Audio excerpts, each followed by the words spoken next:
Hello दोस्तों, UP TGT 2022 में जो अभी इसमें आप लोग फॉर्म भर रहे होंगे, इससे आगे आपके एग्ज़ामिनेशन होने वाले हैं।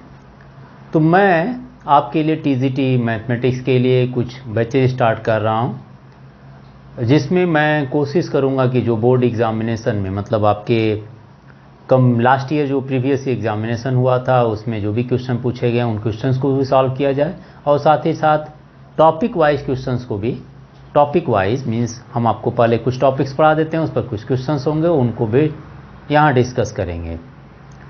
तो चलिए स्टार्ट करते हैं। आज की हम इस टॉपिक में डिस्कस करेंगे कॉम्प्लेक्स नंबर के बारे में।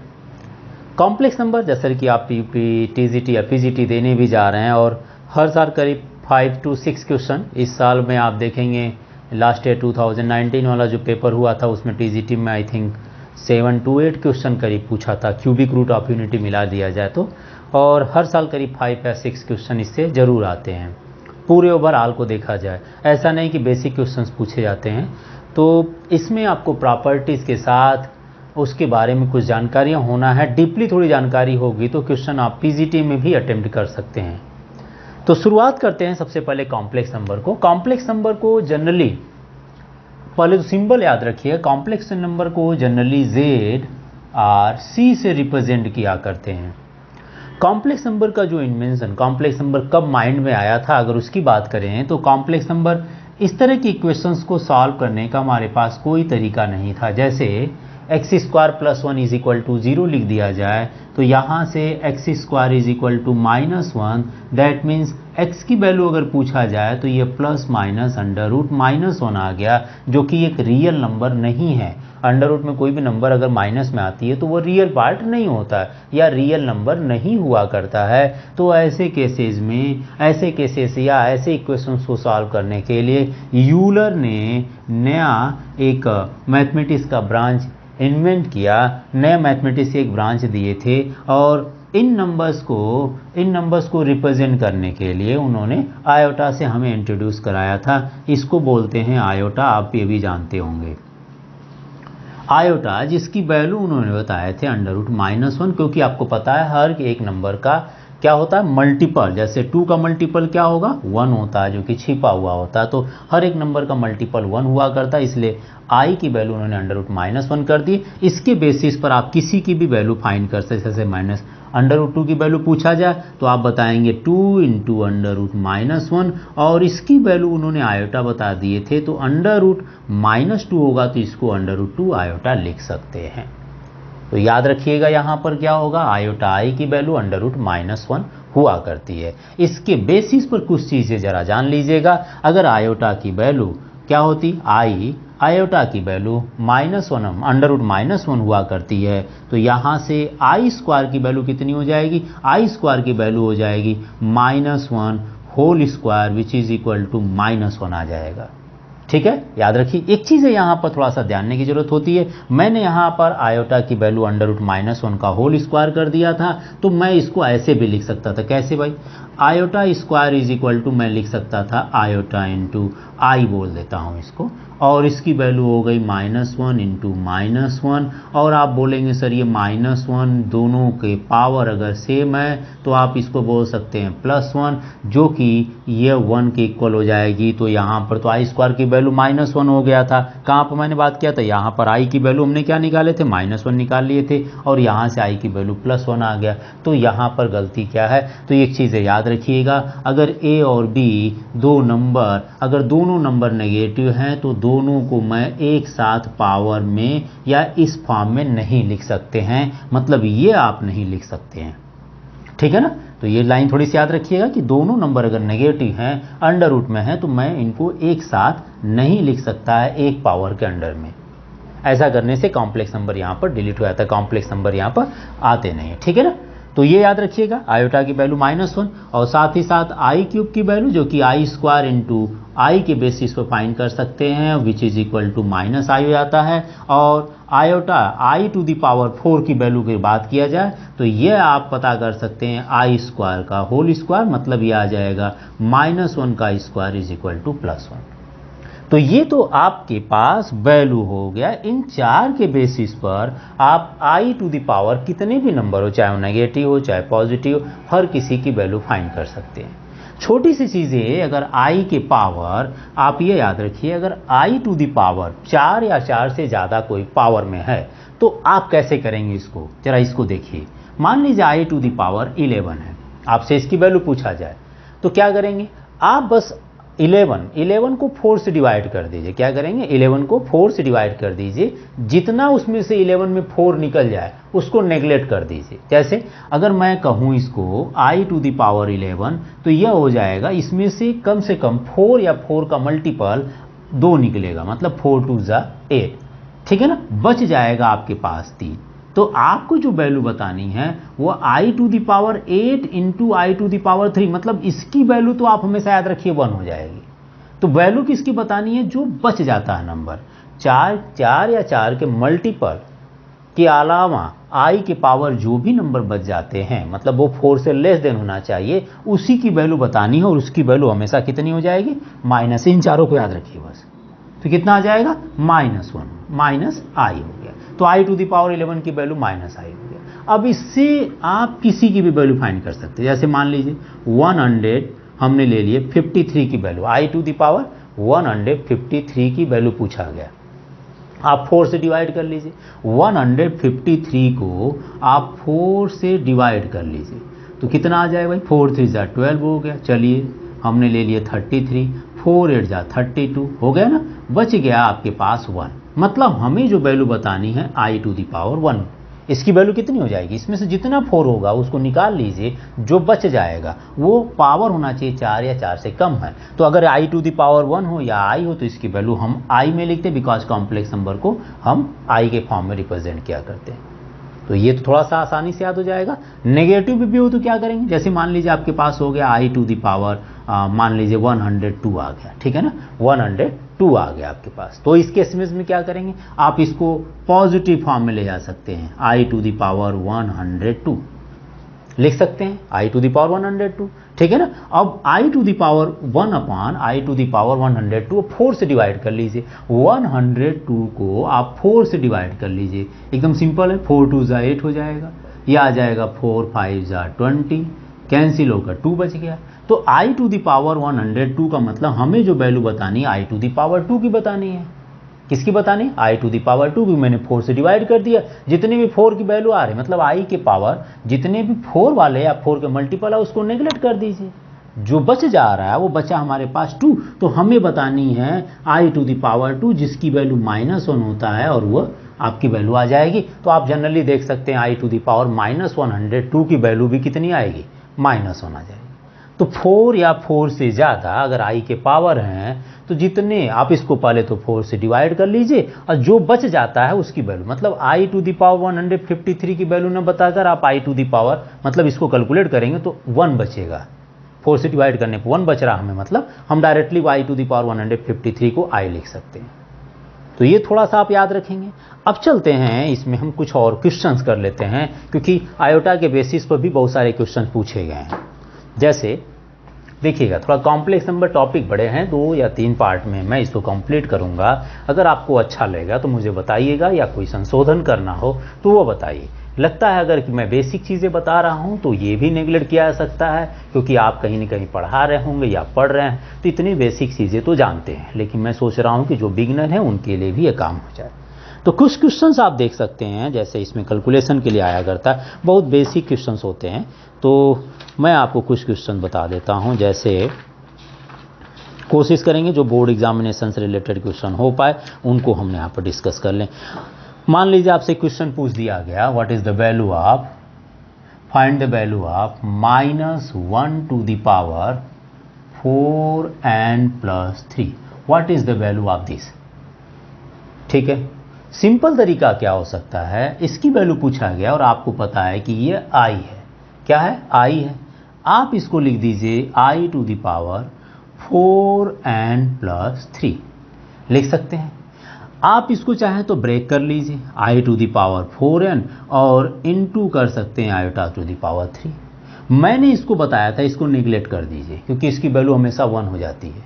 कितनी हो जाती है? 1 हो जाती है। जानना चाहेंगे तो आप जान भी सकते हैं, i to the power 4n, i to the power 4 whole to the power n, i to the power 4 की वैल्यू कितनी हो जाएगी? i स्क्वायर की value -1, then i to the power 4 कितना हो जाता है? 1। और ये ऐसे केसेस में करेंगे तो 1 मिल जाएगा, ठीक है ना। तो यहाँ से इसकी वैल्यू नेग्लेक्ट कर लीजिए और मिलेगा क्या? i टू द पावर 3, इसकी वैल्यू कितनी हो जाती है? -i आ जाएगा, -i हो जाता है।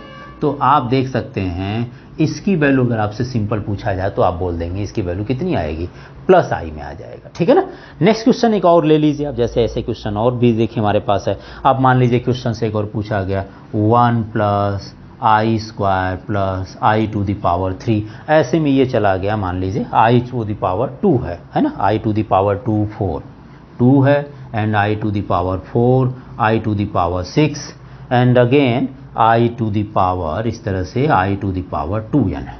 इनको कुछ सॉल्व करते हैं फिर देखते हैं क्या बनता है। चलिए i to the power 2, i to the power 4, i to the power 6 and i to the power 2n है। ऐसे क्वेश्चंस को जरा देखिए, इनको सॉल्व करते समय, अच्छा पहले तो ये क्वेश्चन अगर आपसे पूछा गया हो सॉल्व करने के लिए तो ये तो एक सीरीज बना रही है। क्या बना रही है? सीरीज बना रही है। सीरीज में देखिए यहाँ पर पावर 1 है। सीरीज कैसी होगी? ये आपकी सीरीज हो जाएगी जैसे a प्लस डी, नेक्स्ट वाला हमारे पास a प्लस 2d। तो ये तो अरिथमेटिक प्रोग्रेशन का सीरीज है, किसका है? AP का है। और ज्योमेट्रिक प्रोग्रेशन का होता है AR स्क्वायर, और ये चला जाता है AR to the power n।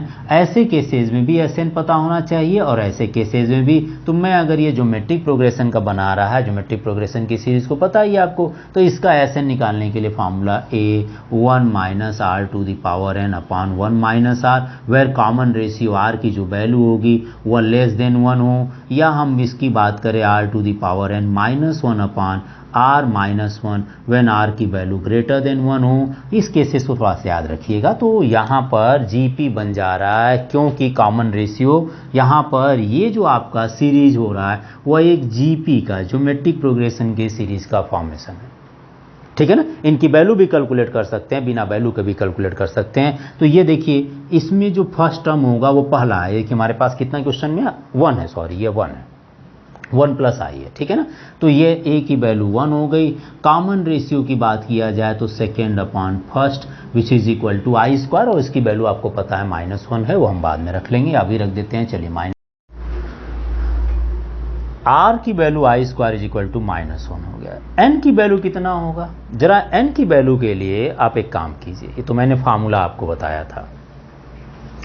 n की वैल्यू कैलकुलेट कीजिए। सबसे पहले सीरीज को देखना पड़ेगा कि n किस तरह से फाइंड किया जा सकता है। ऐसे नहीं कि n यहाँ लास्ट में n है तो n ही होगा, नहीं।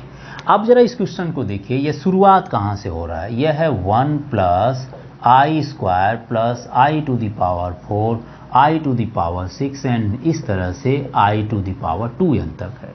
इसका मतलब 1 तो है ही, i टू द पावर 2 है। यहाँ पर आप इसको i टू द पावर 2, इसको लिख दीजिए 2 का होल स्क्वायर, इसको लिख दीजिए, चलिए मैंने यहाँ पर 2 कर दिया, यहाँ 1 लिख दिया, इसको लिख दीजिए 2 × 3, और ऐसे ही चले जाइए i टू द पावर 2, यहाँ n कर दीजिए। और अगर इसको लिखना चाहते हैं 1 को, तो 1 को कितना लिख सकते हैं? 1, यहाँ पर i स्क्वायर 1 है ना, तो i टू द पावर 4 लिख सकते हैं। तो यहाँ पर चलिए इसको 1 को यही सराहने देते हैं, 1 का मतलब हो गया i square to the power 0 लिख सकते हैं, i square to the power 0, because i to the power 2 की वैल्यू -1 हो जाएगी।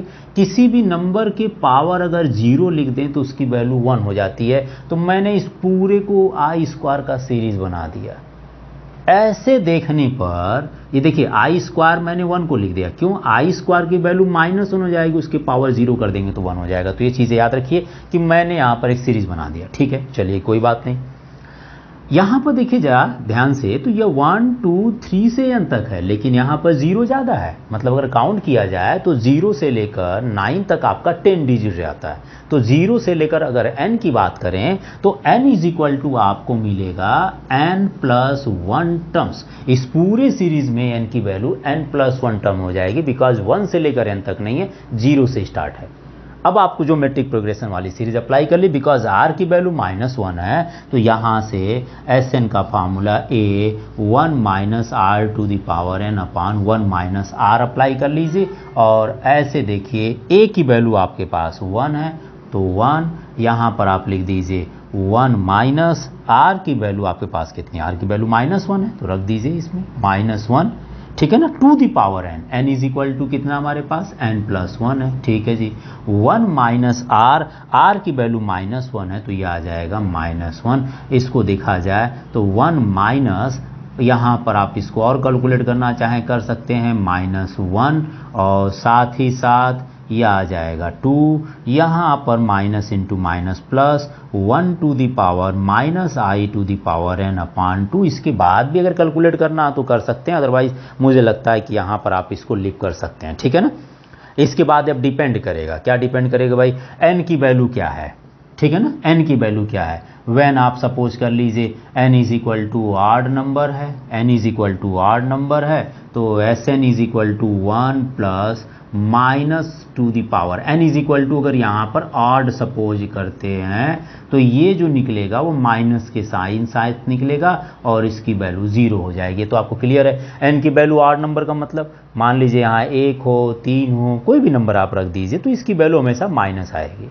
और दूसरे केसेस में आप ले सकते हैं n is equal to even cases में एस एन की value 1 plus -1 to the power n की वैल्यू अगर इवन है तो क्या होगा, ये हमेशा पॉजिटिव आ जाएगा, है ना, ये तो पॉजिटिव आ जाएगा और पॉजिटिव होने पे इसकी वैल्यू 1 आ जाएगी। तो केसेस आपको क्वेश्चन में जरूर देगा, अगर ये क्वेश्चन आपसे पूछता है या इस तरह कोई क्वेश्चन पूछते हैं तो लास्ट में ये जरूर लिख देगा कि where n is equal to हमारे पास इवन इंटीजर है या इवन नेचुरल नंबर है, ऐसा कुछ लिखेगा ताकि आप उसको फाइनली कैलकुलेट कर पाएँ। और उस केसेस में वो ऑब्जेक्टिव, क्योंकि क्वेश्चन तो आपको ऑब्जेक्टिव आने वाला तो आपको 4 ऑप्शन मिलेगा, ठीक है ना।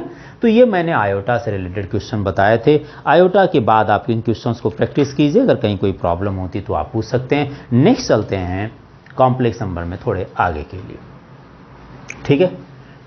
आयोटा में क्वेश्चंस थोड़े बेसिक पर हैं, लेकिन ज़्यादातर हमारे जो क्वेश्चंस होते हैं आर्गूमेंट होते हैं, उसके बाद पोलर फॉर्म से रिलेटेड हैं, छोटे बहुत क्वेश्चन इसमें मिल जाते हैं, अदरवाइज ज़्यादातर उसी से आते हैं। तो देखते हैं आगे।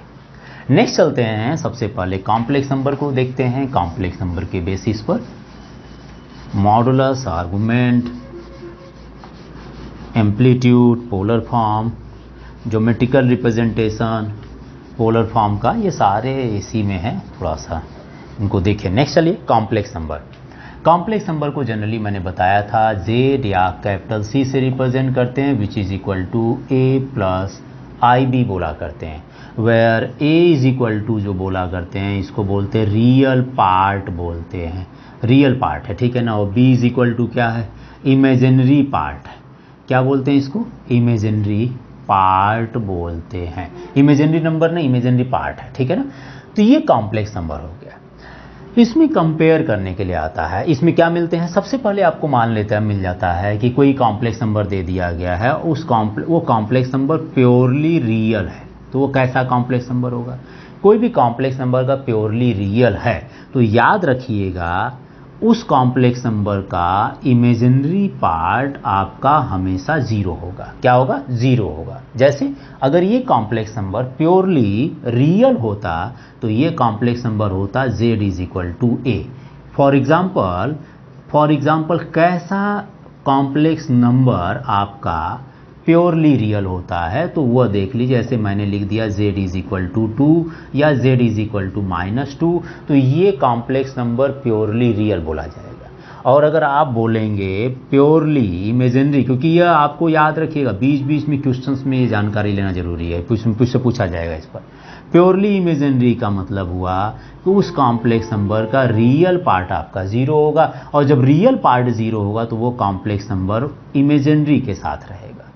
एग्जाम्पल अगर आप देखना चाह रहे हैं इसमें तो एग्जाम्पल में मान लीजिए लिख दीजिए जैसे 3i हो गया, या आप -5i कुछ ऐसा लिख सकते हैं। ये कॉम्प्लेक्स नंबर आपका प्योरली रियल या प्योरली इमेजिनरी होगा। कभी कभी क्वेश्चन पूछ देता है इस पर, क्या क्वेश्चन पूछ देता भाई, क्वेश्चन पूछ देता है फाइंड द वैल्यू ऑफ, मान लीजिए कभी क्वेश्चन पूछ दिया कि find the value of x and y, या x की वैल्यू पूछ दिया, ठीक है ना, x है ना। When z is equal to, मान लीजिए मैंने लिख दिया 3 plus 2x and plus i 3 minus यहाँ पर 3 माइनस 2y, ठीक है ना। व्हेन x की वैल्यू पूछ दिया इज प्योरली, मान लीजिए मैं क्या पूछ दिया, प्योरली रियल है, क्या है, प्योरली इमेजिनरी, मान के चलिए purely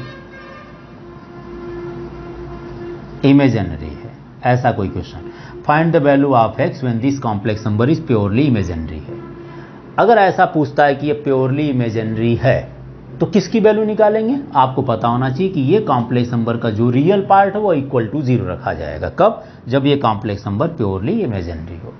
value of x find करना है जब कोई भी कॉम्प्लेक्स नंबर दे सकता है। मैंने एक सिंपल एग्जांपल लिया कि ये कॉम्प्लेक्स नंबर अगर प्योरली इमेजिनरी है ना, प्योरली इमेजिनरी है तो इसका मतलब यह हुआ, अगर इसके सोल्यूशन को देखा जाए तो इसका रियल पार्ट, इस कॉम्प्लेक्स नंबर का रियल पार्ट आपका इक्वल टू 0 होगा। और रियल पार्ट क्या है, 3 प्लस 2x है, यहाँ से x की वैल्यू मिल जाएगी -3/2 और यहाँ से x की वैल्यू फाइंड कर सकते हैं बिकॉज इसका इमेजिनरी पार्ट, मतलब प्योरली इमेजिनरी होने पर रियल पार्ट आपका 0 हो जाता है, ठीक है। नेक्स्ट चलते हैं, comparing up to complex number. ये याद रखिएगा प्योरली इमेजिनरी और प्योरली रियल केसेस में। नेक्स्ट में कोई भी कॉम्प्लेक्स नंबर का कंपेरिजन कैसे करते हैं, मतलब equality of two complex number पहले देख लीजिए, उसके बाद बात करते हैं equality of two complex number, ठीक है। Equality of two complex number. Next, equality of two complex number. दो कॉम्प्लेक्स नंबर अगर आपस में इक्वल हुआ करते हैं, कोई भी दो कॉम्प्लेक्स नंबर ले, मान लीजिए Z1 और Z2, क्योंकि हमने कॉम्प्लेक्स नंबर को Z से रिप्रेजेंट कर रहे हैं। कोई भी दो कॉम्प्लेक्स नंबर अगर आपस में इक्वल हुआ करते हैं, सपोज कर लीजिए कि ये जो कॉम्प्लेक्स नंबर Z1 है कुछ भी हो सकता है, जैसे मान लीजिए x + 2 एंड i + y - 2, मैंने एक लिख दिया, ऐसा लिख सकते हैं, जरूरी नहीं कि रियल इमेजिनरी किधर हो, ठीक है ना। विच इज़ इक्वल टू मैंने लिख दिया 3 - 2i। अब मैं बोलूँ कि ये कॉम्प्लेक्स नंबर दोनों आपके इक्वल हैं, तो जब ये इक्वल होंगे तो याद रखिए जो इसका रियल पार्ट होता है वो रियल पार्ट के इक्वल हुआ करता है और इमेजिनरी पार्ट जो होता है वह इमेजिनरी पार्ट के इक्वल हुआ करता है। आपसे क्वेश्चन में पूछता है कि this two complex number are equal हैं, ऐसे केसेस में value of x and y find कर लीजिए। तो रियल पार्ट आपका कितना है, रियल पार्ट आपका y - 2 है, इधर लेफ्ट हैंड साइड में, राइट हैंड साइड में 3 है, तो यहाँ से वैल्यू मिल जाएगी y, मतलब आपको 5 मिल जाएगी। और इमेजिनरी पार्ट की बात कर लें तो यह x + 2 = कितना हो जाएगा, x + 2 = -2 हो जाएगी, तो यहाँ से x की वैल्यू -4 मिल जाएगी। जब दो कॉम्प्लेक्स नंबर अगर आपस में इक्वल होंगे तो इन केसेस को याद रखिएगा, ठीक है। नेक्स्ट चलते हैं, कॉम्प्लेक्स नंबर में नेक्स्ट की बात करते हैं, मॉडुलस हुआ करते हैं। और मॉडुलस हमारे पास, सबसे पहले मॉडुलस की बात करते हैं कॉम्प्लेक्स नंबर में। Equality of complex number, addition की कोई इतनी ज़रूरत नहीं पड़ेगी आपको, एडिशन में तो आप बेसिकली जानते ही हैं। तो मैं यहाँ पर बात करता हूँ conjugate of a complex number, conjugate complex number की प्रॉपर्टीज़ भी ध्यान देंगे। चलिए पढ़ते हैं हम next topic, conjugate of complex number, conjugate of a complex number. किसी भी कॉम्प्लेक्स नंबर का कंजुगेट, मान लीजिए हमारे पास सिंपल एग्जांपल लेकर चलते हैं, 3 + 2i है, तो इसका कंजुगेट क्या होगा, हम conjugate of z which is denoted by z bar, that means इस कॉम्प्लेक्स नंबर का कंजुगेट हमें फाइंड करना है, तो ये आ जाएगा 3 - 2i, ठीक है ना। एक बार और कंजुगेट फाइंड कर सकते हैं, दोबारा जब आप इस कॉम्प्लेक्स नंबर का कंजुगेट फाइंड करेंगे तो ये दोबारा क्या हो जाएगा, प्लस हो जाएगा। याद रखिएगा कंजुगेट करते समय किसी भी कॉम्प्लेक्स नंबर का कंजुगेट फाइंड कर रहे हैं तो ओनली इमेजिनरी पार्ट की जो साइन होती है वो चेंज हो जाता है ना, ये साइन चेंज होगी, बाकी कोई साइन चेंज नहीं होती है, ठीक है। कंजुगेट ऑफ कॉम्प्लेक्स नंबर अगर आप जान लेते हैं तो इसकी कुछ प्रॉपर्टीज़ होती है, इन प्रॉपर्टीज़ को ज़रा ध्यान से देख लीजिएगा कि प्रॉपर्टीज़ अगर पढ़े रहेंगे तभी क्वेश्चंस कंप्लीट हो पाएगा। प्रॉपर्टीज़ क्या होती है भाई, ज़रा देखिए। सबसे पहली प्रॉपर्टीज़ तो यही है, properties of complex number conjugate, ठीक है। प्रॉपर्टीज ऑफ कंजुगेट क्या है, किसी भी कॉम्प्लेक्स नंबर का डबल टाइम्स कंजुगेट फाइंड करने पर वह कॉम्प्लेक्स नंबर वापस मिल जाती। पहली कंडीशन मैंने वहाँ बता दिया। दूसरी कंडीशन आप याद रखिए, किसी भी कॉम्प्लेक्स नंबर को उसके कंजुगेट के साथ ऐड कर रहे हैं तो क्या बनेगा। मान लीजिए आपने z is equal to 3 + 2i लिए थे, z bar is equal to 3 - 2i हो जाएगा। जब इन दोनों को आप ऐड करेंगे तो क्या मिल जाएगा, देखिए ये वाला कैंसिल हो जाएगा, आपको मिल जाएगा 6। 6 क्या है भाई, रियल पार्ट हो जाएगा। क्या हो जाएगा, real part of complex number हो जाएगा, ठीक है ना। तो ये याद रखिए, किसी भी कॉम्प्लेक्स नंबर को अगर हम ऐड करते हैं तो ये कितना हो जाएगा, 2 टाइम्स ऑफ रियल पार्ट हो जाएंगे, 2 टाइम्स ऑफ रियल पार्ट। तो ये आ जाएगा 2 times of real part of complex number. Next में दूसरी बात करते हैं, किसी भी कॉम्प्लेक्स नंबर को डिफरेंस किया करते हैं अगर उसके कंजुगेट के साथ तो सेम अपोजिट हो जाता है। उस केसेस में जब माइनस करेंगे तो ये कैंसिल, ये बच जाएंगे, ये वाला पार्ट कैंसिल हो जाएगा। तो ऐसे केसेस में 2 times of imaginary part of complex number बचता है। ये नंबर 1, नंबर 2, नंबर, ये प्रॉपर्टीज हुई। नेक्स्ट प्रॉपर्टीज में आप देख सकते हैं, नेक्स्ट प्रॉपर्टीज में क्या होगा, थर्ड वाले में क्या देखिए, कोई भी दो कॉम्प्लेक्स नंबर को ऐड कर रहे हैं z1 और z2 तो विच इज इक्वल टू वह उनके अलग अलग कंजुगेट के इक्वल हुआ करते हैं। सिंपल एग्जांपल आप देख सकते हैं, कैसा, मान लीजिए हमने z1 is equal to 3 + 2i ले लिए और z2 is equal to 1 + 2i suppose कीजिए मैंने ले लिया, ठीक है, z1 और z2 ले लिया। इसका कॉन्जुगेट अगर फाइंड किया जाए तो z1 बार कितना हो जाएगा भाई, 3 - 2i हो जाएंगे और z2 bar is equal to 1 - 2i हो जाएगा। और ये कह रहा है कि दोनों कॉम्प्लेक्स नंबर को जोड़कर उसका कंजुगेट निकालिए और वो इक्वल होगा उनके अलग अलग कंजुगेट के सम के इक्वल। तो मैं यहाँ पर सबसे पहले इन दोनों कॉम्प्लेक्स नंबर को जोड़ देता हूँ, ऐड कर देता हूँ। चलिए इनको ऐड कर, प्रॉपर्टी को प्रूव करते हैं, ठीक है ना। पहले इन दोनों कॉम्प्लेक्स नंबर को ऐड कर लीजिए, जैसे z1 + z2 को ऐड कर लीजिए। ऐड कीजिए, कितना होगा, 3 + 1 कितना होगा, 4 हो जाएगा। 3 + 1 4 और यहाँ पर 2i + 2i which is equal to 4i हो जाएंगे। तो इसका कंजुगेट कितना होगा, z1 + z2 whole conjugate which is equal to 4 + 4i का कंजुगेट जो कि आ जाएगा 4 - 4i। अब मैं कहूँगा कि ये इक्वल टू इसके है तो z1 कंजुगेट, z1 का कंजुगेट और z2 का कंजुगेट दोनों को अलग अलग ऐड कर लीजिए। z1 बार कितना है, 3 - 2i है, 3 - 2i प्लस z2 बार कितना है, 1 - 2i है। तो विच इज इक्वल टू 3 + 1 4 - 4i। देखिए दोनों आपस में इक्वल हो गया। तो कंजुगेट, दो या दो से ज़्यादा कॉम्प्लेक्स नंबर का जो कंजुगेट होता है वो डिस्ट्रीब्यूट हो जाते हैं उनके अलग अलग कॉम्प्लेक्स नंबर के अलग अलग कंजुगेट के, ठीक है ना। ये कंडीशन आप प्रॉपर्टीज आप डिफरेंस में भी अप्लाई कर लीजिएगा, z1 - z2 होल कंजुगेट बार z1 बार z2 बार। ऐसा कर सकते हैं, क्यों कर सकते हैं भाई, ये जो माइनस होता है ना इसको छिपा भी तो सकते हैं, इसको प्लस लिख दीजिए, माइनस में लिख दीजिएगा, हो जाएगा कि नहीं हो जाएगा, आप इसको प्लस और माइनस में लिख दीजिएगा, ठीक है।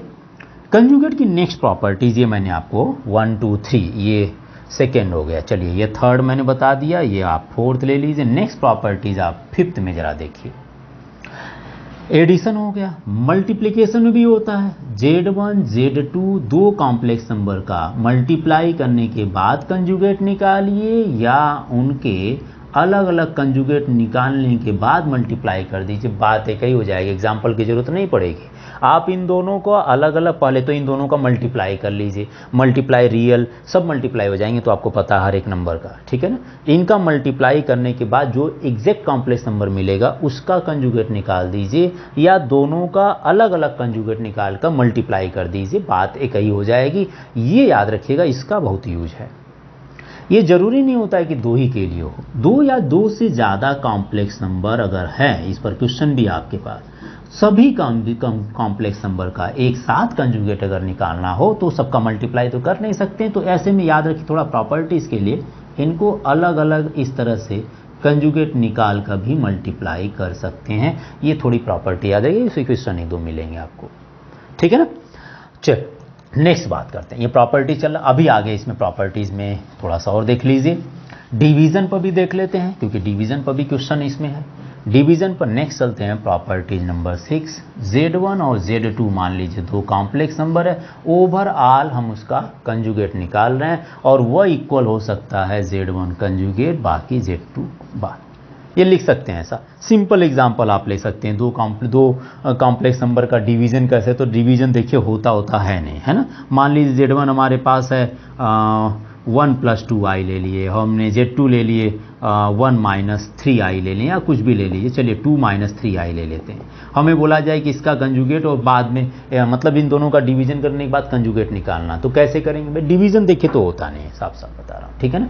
क्या करते हैं हम, सबसे पहले इसको सिंप्लीफाई करते हैं। डिवीज़न कॉम्प्लेक्स नंबर में नहीं होता, तो सबसे पहले सिंप्लीफाई करने के लिए इसके कंजुगेट का ऊपर नीचे मल्टीप्लाई करते हैं ताकि यह रियल पार्ट बन जाए, मतलब ये पूरा रियल नंबर बन जाए। तो अगर 2 - 3i है तो मैं यहाँ पर 2 + 3i और 2 + 3i से मल्टीप्लाई कर दूंगा, जिसको बोलते हैं कि अगर कोई कॉम्प्लेक्स नंबर ऐसे लिखा है या 1 + 2i/2 - 3i को a + ib के फॉर्म में लिखिए, convert this complex number in the form of a + ib, ऐसा कुछ पूछा जाता है ना। तो ऐसा अगर पूछा जाएगा तो कॉम्प्लेक्स नंबर याद रखिएगा 1 + 2i/2 - 3i। तो यहाँ पर आप इसके कंजुगेट का ऊपर नीचे मल्टीप्लाई कर दिए, मतलब इसके साइन का, ठीक है। चलिए चलते हैं आगे, मल्टीप्लाई कर लीजिए। देखिए सबका मल्टीप्लाई हो जाएगा, 1 × 2 कितना होगा 2, 2 × 2 कितना होगा 4i हो जाएगा, प्लस 3i × 1 कितना होगा 3i।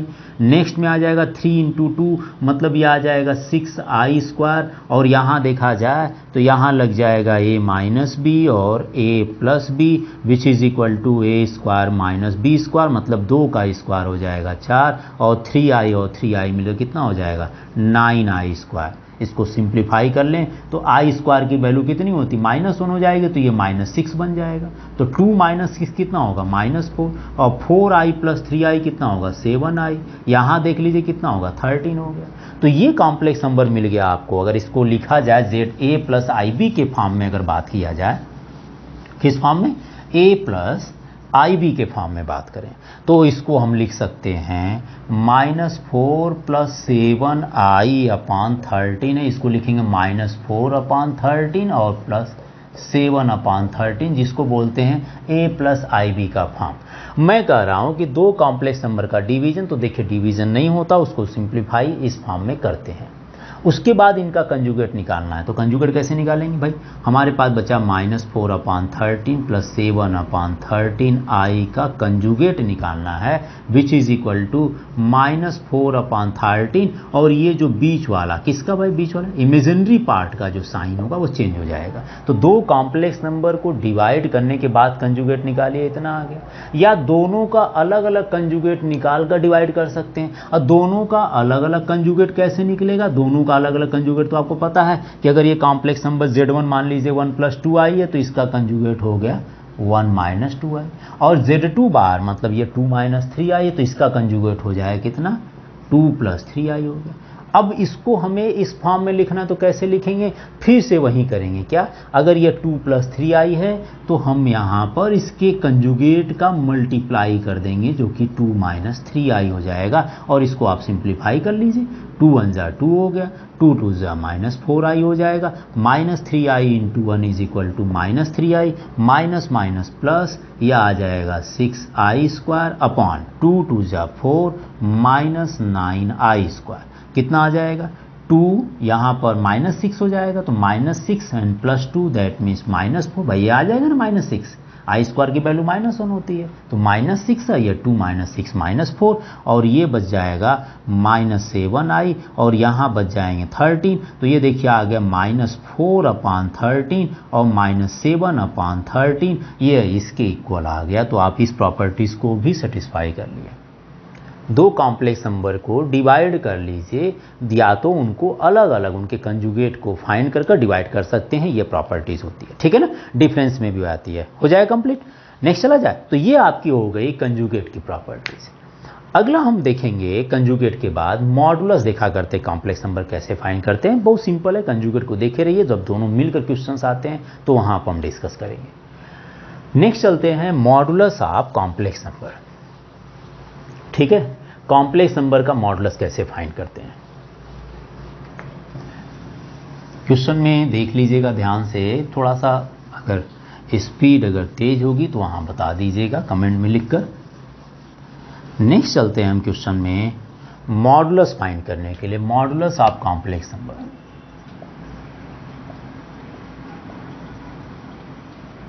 इसकी भी प्रॉपर्टीज बहुत है। मॉडुलस, कंजुगेट, आर्गुमेंट, इनकी प्रॉपर्टी याद रख लीजिए। आर्गुमेंट पर क्वेश्चन अभी 2019 वाला जो पेपर हुआ वो भी आया था, तो उसको भी डिस्कस करेंगे। सबसे पहले मॉडुलस की बात करते हैं। किसी भी कॉम्प्लेक्स नंबर का मॉडुलस, मान लीजिए z इज इक्वल टू, मैंने एक कॉम्प्लेक्स नंबर जनरली वर्ड में ले लिया, मतलब आर्बिट्रेरी वेरिएबल फॉर्म में ले लिया, तो वह a प्लस आई बी है। इस कॉम्प्लेक्स नंबर का मॉडुलस जो होगा वो mod of z which is equal to under root होता है रियल पार्ट, क्या होता है, रियल पार्ट का होल स्क्वायर और प्लस इमेजिनरी पार्ट का whole square, imaginary part of complex number का होल स्क्वायर। मतलब यहाँ पर सिंपल याद रखिएगा, ये जो नंबर होगा उसका स्क्वायर होगा और यहाँ पर जो साइन होगा उसका होल स्क्वायर कर लेंगे, मतलब ये आ जाएगा, उस कॉम्प्लेक्स नंबर का मॉडुलस हो जाएंगे। एग्जाम्पल आप देखना चाहें, मान लीजिए d इज इक्वल टू मैंने 3 माइनस 2i ले लिया, तो इस कॉम्प्लेक्स नंबर का मॉडुलस हो जाएगा अंडर रूट 3 का होल स्क्वायर और प्लस माइनस 2 का whole square which is equal to 9 plus 4, that means under root 13 हो जाएंगे। ठीक है, ये तो मॉडुलस हो गया। मॉडुलस के बाद इनकी प्रॉपर्टीज को जरा ध्यान से देखिएगा। प्रॉपर्टीज जो है बहुत जरूरी है, प्रॉपर्टी ना हो तो कॉम्प्लेक्स नंबर में काम ही नहीं हो। प्रॉपर्टीज में क्या याद रखेंगे, चलिए प्रॉपर्टीज में सबसे पहले हमारा प्रॉपर्टीज हो जाएगी मॉडुलस की। सबसे पहला वाला प्रॉपर्टी याद रखिए, कोई भी कॉम्प्लेक्स नंबर हमारे पास है, सबसे पहली प्रॉपर्टीज, मान लीजिए कोई कॉम्प्लेक्स नंबर है, अगर z इज इक्वल टू 0 है, दैट मीन्स इसका मॉडुलस भी 0 आ जाएगा। इसका मतलब यह हुआ कि इसका इमेजिनरी पार्ट भी 0 होगा और रियल पार्ट भी 0 होगा। जाहिर सी बात है, कोई कॉम्प्लेक्स नंबर अगर 0 है, दैट मीन्स वहाँ ना तो रियल है ना तो इमेजिनरी है, तो उसका मॉडुलस भी 0 ही आना है, तो क्लियर है आपको, ठीक है ना। नंबर सेकेंड पर लेकर चलते हैं, सेकेंड पार्ट में क्या प्रॉपर्टी हो सकती है।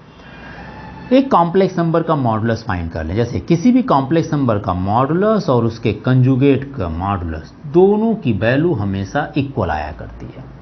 देखना चाहेंगे एग्जाम्पल देखिए, जैसे z इज इक्वल टू, मान लीजिए हमारे पास है 5 प्लस 3i है, मैंने इसका कंजुगेट निकाल दिया, कितना आ जाएगा भाई कंजुगेट, 5 माइनस 3i आ जाएगा। अब मैं कहूँगा कि मॉडुलस निकाल लीजिए, मॉड ऑफ z निकालिए, कितना आ जाएगा मॉड ऑफ z, 5 का स्क्वायर 25 और 3 का है ना, 3 का स्क्वायर कितना होगा 9 which is equal to under root 34।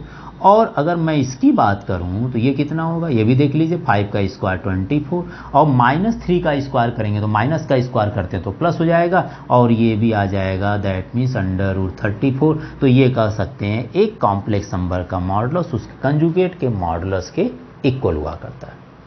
ठीक है, नेक्स्ट प्रॉपर्टीज में आप देख लीजिए, नेक्स्ट प्रॉपर्टीज में क्या है, किसी भी कॉम्प्लेक्स नंबर का मॉडुलस का स्क्वायर विच इज इक्वल हुआ करता है z और उस कॉम्प्लेक्स नंबर के कंजुगेट और कॉम्प्लेक्स नंबर के मल्टीप्लिकेशन के इक्वल। इसको जानना जरूरी है, क्यों, ये जो यूज होता है वह इन्वर्स ऑफ किसी भी कॉम्प्लेक्स नंबर का अगर इन्वर्स निकालना होता है उसमें भी यह यूज किया जाता है। ठीक है ना, क्या निकालेंगे, किसी भी कॉम्प्लेक्स नंबर का इन्वर्स निकालना हो तो z इन्वर्स अगर आपको निकालना है तो वो हो जाएगा z bar upon modulus of z का होल स्क्वायर, ये आ जाएंगे। ठीक है, ये होगा, ये याद रखिएगा। इसको हम यूज करते हैं inverse inverse of a complex number, inverse multiplication बोला करते हैं, किसी भी कॉम्प्लेक्स नंबर का इन्वर्स निकालना हो। ठीक है, मैं अभी इसको भी डिस्कस कर लेता हूँ। Mod of z square is equal to z पर बहुत इंपॉर्टेंट टॉपिक है, इस पर बहुत सारे क्वेश्चंस मिलेंगे आपको, मैं थोड़ा सा डिस्कस करता हूँ इस पर पहले। जैसे मान लीजिए आपसे पूछ दिया क्वेश्चन में इस पर, जैसे इन्वर्स निकालना हो, है ना, इन्वर्स मल्टीप्लिकेशन या इन्वर्स निकालना, जैसे मान लीजिए पूछ दिया फाइंड द वैल्यू ऑफ मान लो 3 minus 2i to the power -1, या इसको ऐसे लिख दें या बोल दें कि 1/3 माइनस 2i, इसकी वैल्यू पूछ दिया जाए कितना होगा, है ना। तो इसका इनवर्स मल्टीप्लिकेशन या इस कॉम्प्लेक्स नंबर की वैल्यू मतलब a प्लस आई बी के फॉर्म में। तो सिंपल तरीका यह है कि इसको रेसिप्रोकल मतलब इससे कंजुगेट का मल्टीप्लाई डिवाइड कर लीजिए। और दूसरा तरीका ये है, दूसरा तरीका क्या है, इस कॉम्प्लेक्स नंबर का अगर इनवर्स निकालना है तो ये कॉम्प्लेक्स नंबर क्या है हमारे पास 3 - 2i है। और फार्मूला होता है किसी भी कॉम्प्लेक्स नंबर का इनवर्स निकालने के लिए उसके कंजुगेट को उसके मॉडुलस के स्क्वायर से डिवाइड कर दीजिए। तो 3 - 2i का अगर इनवर्स निकालना है तो 3 - 2i का इनवर्स कितना होगा भाई, 3 - 2i का कंजुगेट कितना होगा 3 + 2i, और इसके मॉडुलस का स्क्वायर, मॉडुलस का स्क्वायर मतलब मॉडुलस जब निकालते हैं तो अंडर रूट में लिखते हैं। पहली बात, मॉडुलस जब निकालेंगे तो अंडर रूट में लिखेंगे और इसका ही होल स्क्वायर कर देना है।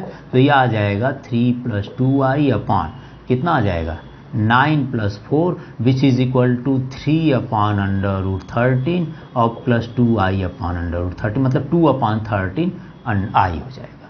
तो किसी भी कॉम्प्लेक्स नंबर का इनवर्स मल्टीप्लिकेशन या इनवर्स पूछ देता है तो उसको आप सिंपली इस फार्मूले से भी निकाल सकते हैं, ठीक है। Mod of z square is equal to z z bar है, मतलब आप चाहें तो इसको कौन सा मॉड ऑफ जेड स्क्वायर मतलब किसी भी कॉम्प्लेक्स नंबर का मॉडुलस, ये जेड इनवर्स जो होता है देखिए लिखा हूं ना, z inverse is equal to z z bar का होल स्क्वायर। जेड इनवर्स को लिखा करते हैं 1/z which is equal to z z bar, ये आ जाएगा मॉडुलस। क्रॉस मल्टीप्लाई कर लीजिए तो ये आ जाएगा mod of z square, cross multiply करेंगे तो जेड जेड बार के इक्वल हो जाएगा। तो यही मैंने यहाँ पर बताया था कि किसी भी कॉम्प्लेक्स नंबर के मॉडुलस का square which is equal to z into z bar हुआ करता है। इस पर क्वेश्चंस आते हैं, बार बार पूछा भी गया है last year previous year questions में आपके टीजीटी में आया है, ठीक है। नेक्स्ट चलते हैं। नेक्स्ट इसमें प्रॉपर्टीज और याद रखिए, कौन से प्रॉपर्टी भाई, मॉडुलस की बात कर रहे हैं, ठीक है ना। दो कॉम्प्लेक्स नंबर का मॉडुलस हम यहाँ पर इसको रब कर दें, चलिए मॉडुलस की बात कर लीजिए थोड़ा सा और आगे। इनवर्स मल्टीप्लिकेशन ही बता दिया जो कि अलग से टॉपिक थी कि किसी कॉम्प्लेक्स नंबर का इनवर्स कैसे निकालेंगे, तो उस कॉम्प्लेक्स नंबर का कॉन्जुगेट और उसके मॉडुलस का स्क्वायर कर दीजिए, आराम से मिल जाएगा। नेक्स्ट प्रॉपर्टीज में दो या दो से ज़्यादा कॉम्प्लेक्स नंबर अगर है, हम उनका मॉडुलस जब निकालेंगे तो उनको हम अलग अलग भी लिखते जा सकते हैं। अगर ये कॉम्प्लेक्स नंबर ज़्यादा भी है तो आप ज़्यादा भी कर सकते हैं, याद रखिएगा बस इसको, कहीं क्वेश्चन में एक आध जगह यूज होगा, हम लोग कर लेंगे उसको, ठीक है ना। दो या दो ज़्यादा कॉम्प्लेक्स नंबर का मॉडुलस उनके अलग अलग मॉडुलस के इक्वल हुआ करते हैं। कॉम्प्लेक्स नंबर में एक चीज़ और याद रखिएगा, अच्छा डिवीज़न में भी याद रखिए। नेक्स्ट वाला ये मुझे लगता है थर्ड था, नेक्स्ट चलते हैं फोर्थ में। दो कॉम्प्लेक्स नंबर के डिवीज़न की बात करें तो इनके अलग अलग मॉडुलस के इक्वल हुआ करता है, ठीक है। प्रॉपर्टीज ये भी है, मॉडुलस के अलग अलग मॉडुलस के इक्वल हो जाया करेगा, ठीक है ना। इसमें प्रॉपर्टीज नेक्स्ट, ये बहुत अच्छी प्रॉपर्टीज है, इसको थोड़ा सा याद रखिए। किसी भी दो कॉम्प्लेक्स नंबर का स्क्वायर नहीं हुआ करता, जब भी होता है पूरे मॉडुलस का स्क्वायर होता है। एक चीज़ याद रखिए, थोड़ा सा मैं थोड़ा इसमें पहले डिस्कस कर लूँ। Comparing between two complex number, comparing between two complex number, थोड़ा सा उस पर चलेंगे तब आएंगे यहाँ पर। दो कॉम्प्लेक्स नंबर का बिटवीन कंपेयर करना, जैसे मान लीजिए एक कॉम्प्लेक्स नंबर Z1 लिख दिया हमारे पास, 2 + i लिख दिया, और दूसरा लिख दिया Z2 is equal to 5 - i लिख दिया। अब आपसे पूछा गया क्या Z1 ग्रेटर देन Z2 है या Z1 लेस देन Z2 है, Z1 ग्रेटर देन Z2 है या Z1 लेस देन Z2 है।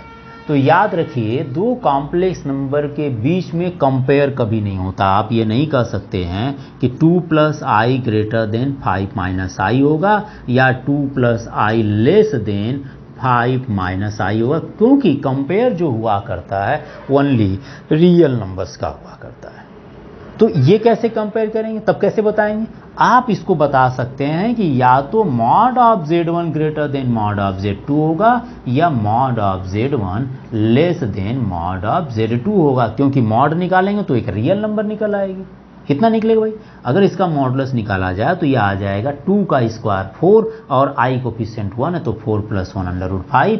यहाँ पर ये ग्रेटर देन हम इसमें कर देते हैं कितना 25 + 1 26, मतलब √5 या तो √26 ग्रेटर देन होगा, ग्रेटर देन तो लग नहीं रहा है तो लेस देन होगा, है ना। √25 से ग्रेटर देन होगा नहीं तो ये लेस देन हो सकता है। ये तो कह सकते हैं कि दो नंबर अगर कंपेयर करना हो, दो कॉम्प्लेक्स नंबर को कंपेयर करना हो तो कॉम्प्लेक्स नंबर कंपेयर में नहीं हुआ करते हैं, किसका होते हैं, मॉडुलस, उस कॉम्प्लेक्स नंबर का मॉडुलस आपस में कंपेयर किया जाते हैं, न कि कॉम्प्लेक्स नंबर कंपेयर में किए जाते हैं।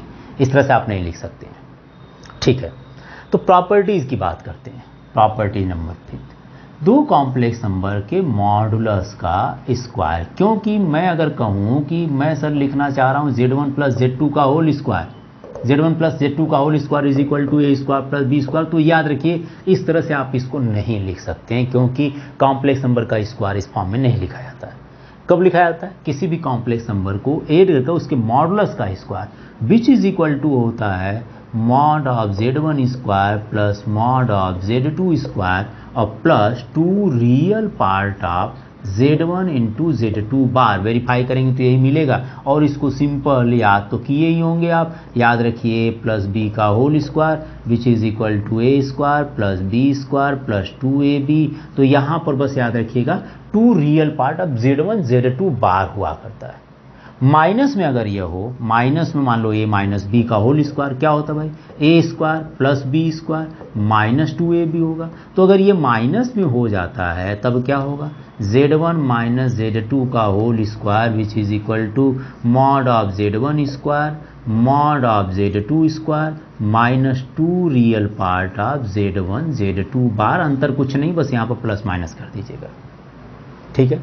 एक फार्मूला आप लोग और जानते होंगे, कौन सा जानते हैं, A प्लस बी का whole square plus A minus B का होल स्क्वायर। जब आप इसको एक्सपेंड करते हैं तो आपको मिल जाता है 2A square plus B square, because plus 2AB और माइनस 2AB कैंसिल हो जाता है, ये दोनों कैंसिल हो जाएगा, तो ये 2A स्क्वायर और 2B स्क्वायर मैंने कॉमन ले लिया।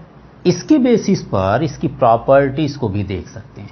इसके बेसिस पर फॉर्मूला क्या बन सकता है, दो कॉम्प्लेक्स नंबर मान लीजिए मैंने लिख दिया यहाँ पर mod of Z1 plus Z2 का होल स्क्वायर और plus mod of Z1 minus Z2 का whole square which is equal to 2 and bracket में आप लिख दीजिएगा mod of Z1 square plus mod of Z2 square. ये तो सिंपल है, याद तो हो ही जाना चाहिए उसी फार्मूले पर। ये प्रॉपर्टी, इसी फार्मूले, ये आइडेंटिटी जो आप लोग पढ़े होंगे उसी आइडेंटिटी पर ये प्रॉपर्टीज़ है, ठीक है। तो ये प्रॉपर्टीज़ मैंने डिस्कस किया था, जिसमें कुछ प्रॉपर्टीज़ इंपॉर्टेंट भी है, कुछ बार बार रिपीट भी किए जाएंगे। तो ये रहा आपका मॉडुलस ऑफ कॉम्प्लेक्स नंबर, ठीक है ना। नेक्स्ट लेकर टॉपिक चलते हैं। मॉडुलस ऑफ कॉम्प्लेक्स नंबर के बाद हमारे पास आ जाती है, इस पर कुछ क्वेश्चंस हम लोग कर लेते हैं मॉडुलस और किस तरह से कंप्लीट हो पाएंगे। तो चलिए कुछ क्वेश्चन ले लेते हैं। इसमें कंजुगेट तो आपने लोग सीख ली, कंजुगेट में कुछ बताना नहीं है। इसमें एक्सरसाइज में जैसे क्वेश्चन पूछ देता है जो बोर्ड एग्जामिनेशन से, मतलब आपके टीजीटी के लास्ट ईयर से रिलेटेड क्वेश्चन हो सकते हैं, या आप कोशिश कीजिए कि आरडी शर्मा के ऑब्जेक्टिव क्वेश्चंस को सॉल्व कर लें। 100% है कि आप उसमें जितने भी कॉम्प्लेक्स नंबर क्वेश्चंस आपके पूछे गए हैं वो सारे क्वेश्चंस आपके आरडी शर्मा ऑब्जेक्टिव में मिल जाएगा। आप उसको कोशिश कीजिए, मैं कोशिश करूँगा उसे पढ़ाने के लिए। नेक्स्ट क्वेश्चन पूछ रहे हैं आपसे, देखिए फाइंड द, नेक्स्ट क्वेश्चन लिखिए find the real number, find the value of x and y, find the value of x and y। चलिए रियल वैल्यू है, value of x and y, find the value of x and y if x minus 3 x minus y if x minus iy and 3 plus x minus iy and 3 plus 5i is the conjugate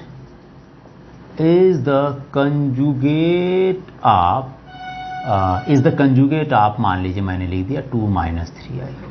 So find the value of x and y if this one is conjugate of this है। Question को समझिएगा, x and y की value find करनी, जबकि ये जो है इसका कंजुगेट है। क्वेश्चन कह रहा है, क्या कह रहा है, इसका सलूशन करने के लिए क्या करेंगे, इसका मतलब conjugate of this one is the conjugate of this, मतलब इसका कंजुगेट किसका, 2 minus 3i का कंजुगेट उसने लिख दिया कि वह इक्वल होगा इसके इक्वल है, यही ना कह रहा है। 2 minus 3i का कंजुगेट इसके इक्वल है, इसका कंजुगेट तो 2 plus 3i, लेकिन ये कह रहा है इसके इक्वल है। तो x एंड y की वैल्यू फाइंड करना है और इसको सॉल्व कर लीजिए। इसका कंजुगेट कितना होगा 2 + 3i हो जाएंगे। यहाँ मल्टीप्लाई करिए कितना होगा 3x हो जाएगा। इसका कितना हो जाएगा -3iy हो जाएंगे। 5i का x से कर लीजिए कितना आएगा 5x।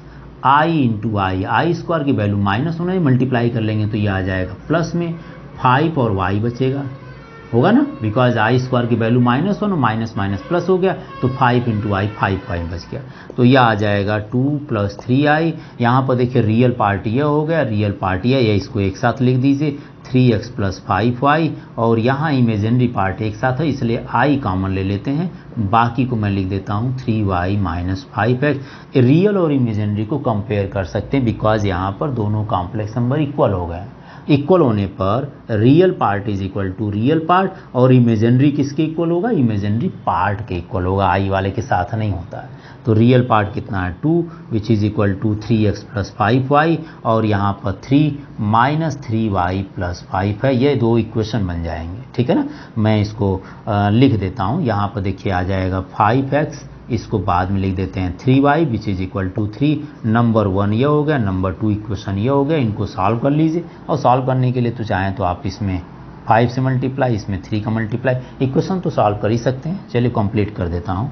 10 आ जाएगा, 15x आ जाएंगे, 25y आ जाएंगे, यहाँ 9 आ जाएगा, ये आ जाएंगे 15x - 9y, ये माइनस माइनस एंड प्लस, यहाँ 1 बच जाएगा, 25 + 9 34y, देयरफॉर y की वैल्यू 1/34। इसी तरह से x की वैल्यू निकाल लीजिएगा। आप x की वैल्यू किसी भी इक्वेशन में पुट कर सकते हैं, इसमें ही पुट कर लीजिए आपको निकल जाएंगे।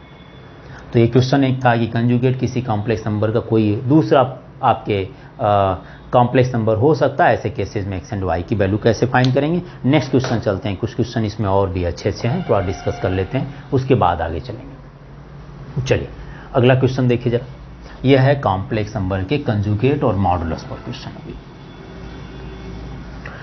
कुछ क्वेश्चन और देखते हैं। मल्टीप्लिकेटिव इनवर्स में कोई प्रॉब्लम है नहीं, मल्टीप्लिकेटिव इनवर्स आप फाइंड कर लीजिएगा। एक क्वेश्चन पूछता है, ये भी क्वेश्चन आया हुआ है, एनसीईआरटी में भी होता है। Find the value, find the least value of n, find the least value of n, find the least value of n if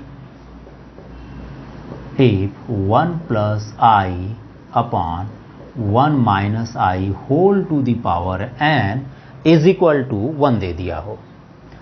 बहुत अच्छा क्वेश्चन है। याद रखिए किसी भी नंबर, अगर यहाँ को एक नंबर बना देते हैं तब तो उसको पावर का कंपेयर कर सकते हैं। ऐसे केसेस में इसका सलूशन जरा देखिएगा। सबसे पहले इस कॉम्प्लेक्स नंबर को a + ib के फॉर्म में लिख दीजिए। कैसे लिखेंगे, इसके कंजुगेट का ऊपर नीचे मल्टीप्लाई कर दीजिए। 1 + i, 1 + i, किसके कंजुगेट भाई, डिनोमिनेटर के कंजुगेट का। तो यह हो जाएगा 1 + i का होल स्क्वायर, मतलब मल्टीप्लाई करेंगे, हम यहाँ पर मल्टीप्लाई कर देते हैं, ठीक है।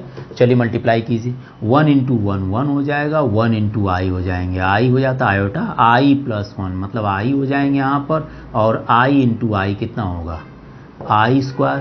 यहाँ हो जाएगा a - b, a + b, that means 1 - i²। तो ये आ गया 1 + i × i 2i हो गया, और ये i² की वैल्यू कितनी हो गई भाई -1 हो गई है ना, -1 हो जाएगी।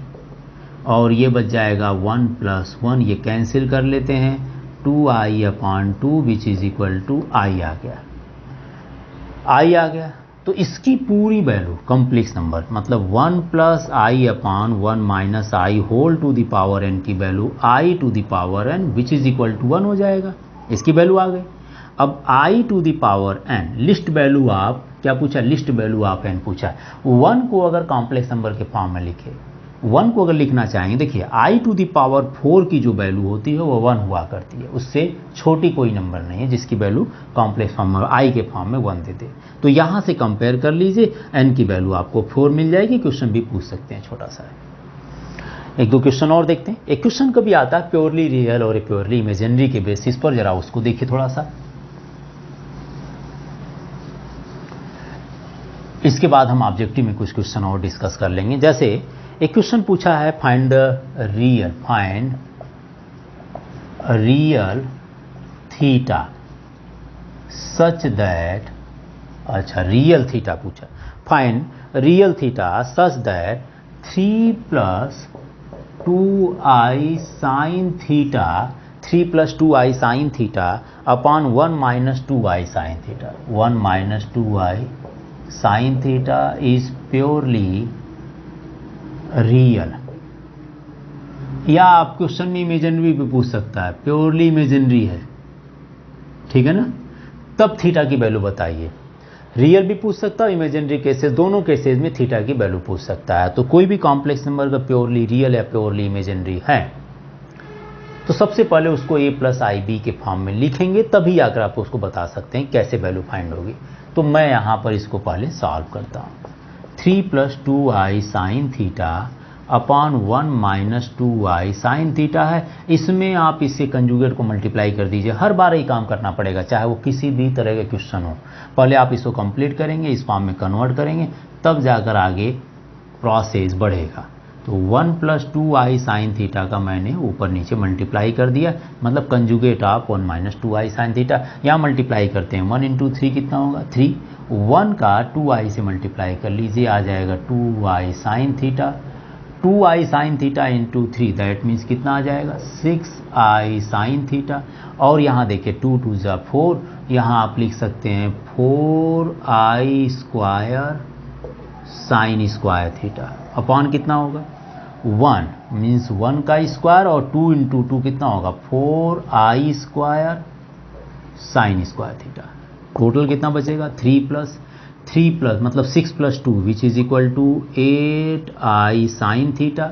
आई स्क्वायर की value -1 that means -4 sine square theta upon कितना होगा 1 plus i square is equal to -1 that means 1 plus 4 sine square theta आ जाएगा। तो ये कितना हुआ टोटल, रियल को एक साथ लिख दीजिए तो ये आ जाएगा 3 minus 4 sine square theta upon 1 plus 4 sine square theta. यहाँ हो जाएगा 8i sine theta upon 1 plus 4 sine square theta. ये कॉम्प्लेक्स नंबर मैंने a प्लस आई बी के फॉर्म में लिख दिया। अब आपसे अगर मान लीजिए कह रहा है कि प्योरली रियल है, ये कॉम्प्लेक्स नंबर क्या है, in case of purely real, ठीक है ना, प्योरली रियल हो, प्योरली रियल होने केसेस में उस कॉम्प्लेक्स नंबर का इमेजिनरी पार्ट इक्वल टू 0 हो जाएगा। अब इमेजिनरी पार्ट क्या है, ये इमेजिनरी पार्ट है, तो ये आ जाएगा। इमेजिनरी पार्ट की बात करें तो आई वहाँ नहीं रहता है, ओनली इसके आई का जो कोफिशिएंट हुआ करता है, तो ये आ जाएगा 8 sine theta upon 1 plus 4 sine square theta which is equal to 0। Cross multiply अगर कर देते हैं तो यह आ जाएगा 8 sine theta is equal to 0, sine theta is equal to 0। Sine theta 0, sine 0 की वैल्यू भी होती है, साइन पाई की भी होती है, साइन 2 पाई की भी होती है, तो बहुत सारे केस हो जाते हैं। तो यहाँ पर जनरल सोल्यूशन लिख दिया करते हैं। Then theta is equal to मैंने यहाँ एन पाई लिख दिया। क्या लिख दिया, एन पाई, और एन की वैल्यू आप करना चाहें तो 0 से भी कर सकते हैं, माइनस, तो आप एन की वैल्यू चलिए नेचुरल नंबर लिख देता हूँ, 1 2 3 4 5 रखते जाइए, आ जाएगा। आप रख दे सकते हैं, पॉजिटिव इंटीजर भी रखना चाहें तो वो भी हो सकता है। तो theta is equal to n pi आ जाएगा। अगर मान लीजिए आपको जनरल सोल्यूशन नहीं दिया है तो आप साइन थीटा की वैल्यू आप लिख सकते हैं कि ये साइन 0 है तो ये साइन 0 की वैल्यू भी हो सकती है, या साइन पाई की भी हो सकती है। तो थीटा की वैल्यू 0 भी दे सकता है, पाई भी दे सकता है, 2 पाई, या इस तरह से भी देख सकता है। तो आप इसको भी देखते चलिएगा, ठीक है। तो चलिए आप एक बार नोट करिए, अगला क्वेश्चन लेकर चलते हैं। कुछ क्वेश्चन अभी मॉडुलस कंजुगेट पर कर लेते हैं, फिर आगे प्रॉपर्टीज देखते हैं। आइए चलते हैं, कुछ क्वेश्चंस मॉडुलस और कंजुगेट पर और कर लेते हैं, उसके बाद नया टॉपिक हम शुरू करेंगे। क्वेश्चन में if alpha and beta are different complex number है। देखिए अल्फा बीटा ना कॉम्प्लेक्स नंबर है, जैसे हम कॉम्प्लेक्स नंबर को Z1 Z2 से रिप्रेजेंट करते हैं वैसे अल्फा बीटा यहाँ कॉम्प्लेक्स नंबर है। और साथ ही साथ दे दिया है कि वो कॉम्प्लेक्स नंबर में जो बीटा है उसका मॉडुलस 1 है, तो हमें इसकी वैल्यू फाइंड करनी है। ये बहुत क्वेश्चन है, ये बहुत इंपॉर्टेंट क्वेश्चन है, ये एनडी में पूछा गया है। तो सोल्यूशन की बात करते हैं। सबसे पहले सोल्यूशन 1 की देखिए, यहाँ पर जो solution question number 1, mod of beta which is equal to 1 दिया है। आपसे पूछा है beta minus alpha upon 1 minus alpha bar beta, इसकी वैल्यू पूछ रहा है। अच्छा जी, हमने एक प्रॉपर्टीज भी बताया, इसमें सारी प्रॉपर्टीज होती है। एक प्रॉपर्टीज हमने बताए थे, किसी भी कॉम्प्लेक्स नंबर के मॉडुलस का स्क्वायर उसके कंजुगेट और इटसेल्फ के मल्टीप्लाई के इक्वल होता है। ये प्रॉपर्टीज आप लोग पढ़े हैं, ठीक है ना। इसकी कोई वैल्यू नहीं होगी, बल्कि इसकी वैल्यू हो सकती है। तो ऐसे केसेस में हम अगर इसकी वैल्यू फाइंड करेंगे तो ये आ जाएगा बीटा माइनस अपॉन, देखिए हम इसको सॉल्व कैसे करेंगे, तो ये आ जाएगा whole square which is equal to beta minus alpha upon 1 minus alpha bar beta and beta minus alpha upon 1 minus alpha bar beta का कंजुगेट। ये कितना होगा, ये अगर देखा जाए तो ये आ जाएगा beta minus alpha upon 1 minus alpha bar beta, एक कॉम्प्लेक्स नंबर। यहाँ पर प्रॉपर्टीज अप्लाई कर सकते हैं कंजुगेट का, क्या होगा ये अप्लाई हो सकता है। देखिए प्रॉपर्टीज ऑफ कंजुगेट था क्या, Z1 अपॉन Z2, अगर दो कॉम्प्लेक्स नंबर है तो उनका overall conjugate which is equal to उनके अलग अलग, उन कॉम्प्लेक्स नंबर के अलग अलग कंजुगेट के डिवीज़न के इक्वल होगा। तो यहाँ पर मैं अगर ये ओवरऑल कंजुगेट है तो मैं इसको लिखूँगा beta minus alpha bar upon 1 minus alpha bar beta का कंजुगेट, और ये ब्रैकेट क्लोज हो जाएगा। ठीक है, नेक्स्ट चलते हैं। इसकी प्रॉपर्टीज और देखिए जरा। एक प्रॉपर्टीज आपने और भी पढ़े थे, कोई भी कॉम्प्लेक्स नंबर जैसे मान लो Z1 माइनस Z2 है, इनका डिफरेंस करने के बाद कंजुगेट अप्लाई कर लीजिए, या इनके कंजुगेट निकालने के बाद डिफरेंस कर लीजिए, बात एक ही होती है। तो यहाँ पर मैं प्रॉपर्टी अप्लाई कर रहा हूँ, कौन सा भाई, beta minus alpha upon 1 minus alpha bar beta, और ये आ जाएगा कितना, beta bar minus alpha bar, और इसमें भी कर सकते हैं 1 का कंजुगेट 1 ही रहेगा, लेकिन यहाँ हो जाएगा डबल टाइम और यह हो जाएगा सिंगल, क्योंकि 1 कंस्टेंट है, इस पर कंजुगेट का कोई इफेक्ट नहीं पड़ेगा। आप इसको इस तरह से लिख सकते हैं, मैंने ये प्रॉपर्टी अप्लाई कर दिया। ठीक है, यहाँ पर एल्फा बार है, यहाँ पर फिर एक प्रॉपर्टी आ जाएगी। कौन सी प्रॉपर्टी है भाई, आपको भी पता है कि क्या है। यहाँ पर सबसे पहले इसको फिर लिखते हैं, यह आ जाएगा beta minus alpha upon 1 minus alpha bar beta, और ये टोटल जो होगा इसको आप ऐसे रहने दीजिए, beta bar minus alpha bar 1 minus double times conjugate find कर रहे हैं which is equal to alpha हो जाएगा। कैसे हो जाएगा, ये प्रॉपर्टीज आपने पढ़े हैं, किसी भी कॉम्प्लेक्स नंबर का 2 बार कंजुगेट करेंगे तो वो कॉम्प्लेक्स नंबर आपस में फिर से वापस मिल जाती है। अब इसका मल्टीप्लाई कीजिए बीटा का बीटा से, which is equal to beta beta bar हो जाएगा, बीटा का अल्फा से कर दीजिए बीटा अल्फा बार, अल्फा का बीटा से minus alpha beta bar, alpha का अल्फा से कर दीजिए minus alpha alpha bar, upon यहाँ देखिए 1 into 1 into minus alpha bar beta, यहाँ इससे मल्टीप्लाई कर दीजिए minus alpha beta bar, minus minus plus हो गया alpha alpha bar beta into beta बार, ऐसा लिख सकते हैं। ठीक है ना, ये प्रॉपर्टीज हम यहाँ यूज करेंगे। Z z bar is equal to mod of z square, तो मैं अगर लिखना चाहूँ मैं इसको क्या लिख सकता हूँ, beta beta bar is equal to mod of beta square लिख सकते हैं। Z z bar is equal to mod of z square, beta alpha को ऐसे रहने दीजिए, beta alpha bar minus alpha beta bar, alpha alpha bar को क्या लिख सकते हैं, मॉड ऑफ अल्फा स्क्वायर लिख सकते हैं ना, mod of alpha square, upon कितना होगा 1 minus alpha bar beta minus alpha beta bar, यहाँ देखिए फिर से अल्फा अल्फा बार को कितना लिख सकते हैं, mod of alpha square, beta beta bar क्या लिख सकते हैं, मॉड ऑफ बीटा स्क्वायर लिख सकते हैं ना, क्योंकि हमने अल्फा अल्फा बार मतलब z z bar is equal to mod of z square किया। अब एक चीज़ इसकी वैल्यू देखिए, mod of beta is equal to 1 दिया है, तो mod of beta square is equal to 1 minus beta alpha bar minus alpha beta bar, इसकी वैल्यू नहीं दिया है, इसको ऐसे ही रहने दीजिए, upon 1 minus alpha bar beta alpha beta bar, इसकी वैल्यू आपको पता नहीं इसलिए इसको ऐसे ही रहने दीजिए, लेकिन mod of beta square is equal to 1 हो गया। ठीक है, देखिए 1 1 है, alpha bar beta alpha bar beta है, अल्फा बीटा बार है अल्फा बीटा बार, और ये प्लस है तो ये भी प्लस, मतलब ये पूरा का पूरा कैंसिल हो जाता है, कैंसिल हो गया, क्या मिल गया आपको 1 मिल गया।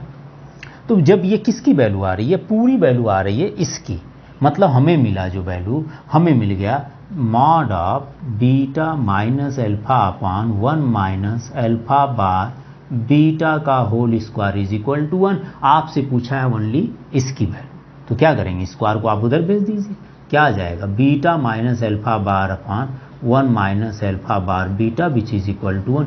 इतना बड़ा कैलकुलेशन करने पर इसकी वैल्यू 1 आती, तो इसको याद ही करना जरूरी है, इसकी वैल्यू हमेशा 1 आती है। कैलकुलेशन देखिए, प्रॉपर्टी सारे यूज हुए हैं। चलिए कुछ क्वेश्चन और देखते हैं। नेक्स्ट नोट तो कर लिए होंगे आप लोग।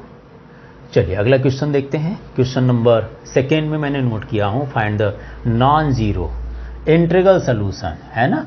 मतलब आपको समझ लीजिए एक्स की वैल्यू निकालनी है, बस नॉन जीरो होना चाहिए, मतलब वो जीरो नहीं हो। ठीक है, फिर देखते हैं कौन सी वैल्यू हो सकती है। अभी इसके बाद 2-3 क्वेश्चन और करा देंगे। सोल्यूशन नंबर 2 की बात कर रहे हैं। पूछा है 1 minus i modulus is equal to 2 to the power x. Modulus of complex number 1 minus i, सबसे पहले एक्स को छोड़ दीजिए, मॉडुलस ऑफ 1 माइनस आई की बात करें। किसी भी कॉम्प्लेक्स नंबर का मॉडुलस निकालने के लिए हम क्या करेंगे भाई, रियल पार्ट का स्क्वायर और इसका कोफिशिएंट जो होगा -1 का whole square which is equal to कितना आएगा, √2। मतलब इसका मॉडुलस जो आ गया वो √2 to the power x is equal to 2 to the power x.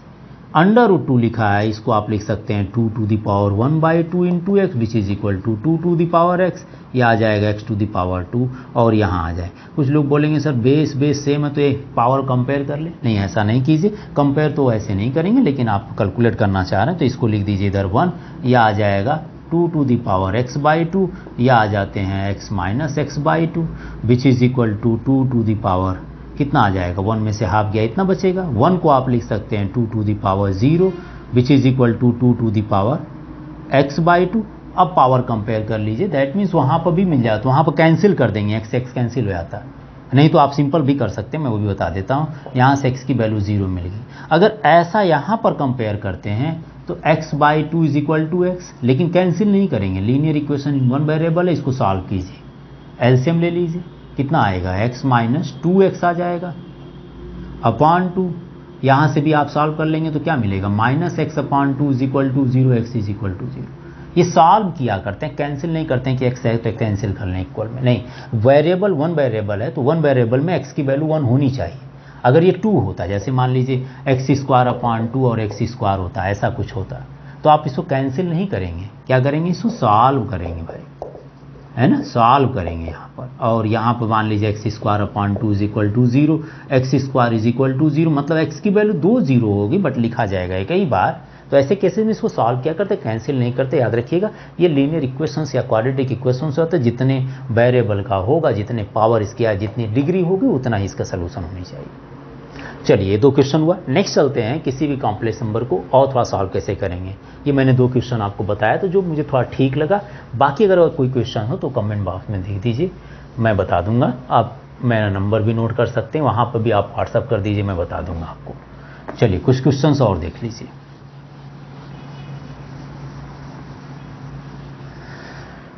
कुछ क्वेश्चंस में कभी कॉम्प्लेक्स नंबर में 1-2 और मैं आपसे बात करता हूं, फिर उसके बाद स्टॉप करेंगे। जैसे सॉल्व द इक्वेशंस आपसे पूछ देता है, सॉल्व द इक्वेशंस, या आपसे कॉम्प्लेक्स नंबर ना सॉल्व द इक्वेशन पूछा है। इक्वेशन में आपके पास है mod of z+1 is equal to z+ 2 in bracket 1 + i। ये कॉम्प्लेक्स नंबर दे दिया, इसमें आपसे z की वैल्यू पूछा क्या हो सकता है, z इज इक्वल टू क्या हो सकता है, ठीक है ना। चलिए सोल्यूशन देखिए जरा इसका।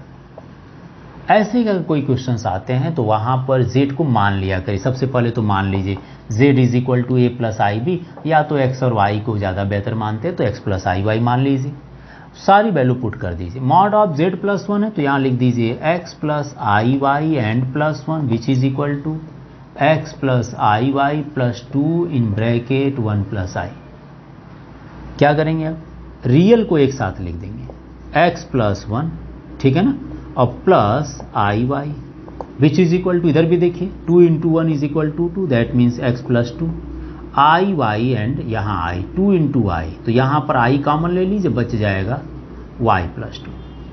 मॉडुलस निकाल लीजिए। Modulus of this complex number कितना होगा भाई, x+1 का होल स्क्वायर और यहाँ हो जाएगा y स्क्वायर, होगा ना मॉडुलस।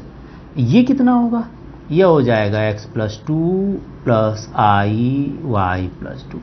ये दोनों को कंपेयर कर सकते हैं। देखिए मॉडुलस निकाले, अंडर रूट में आ गया।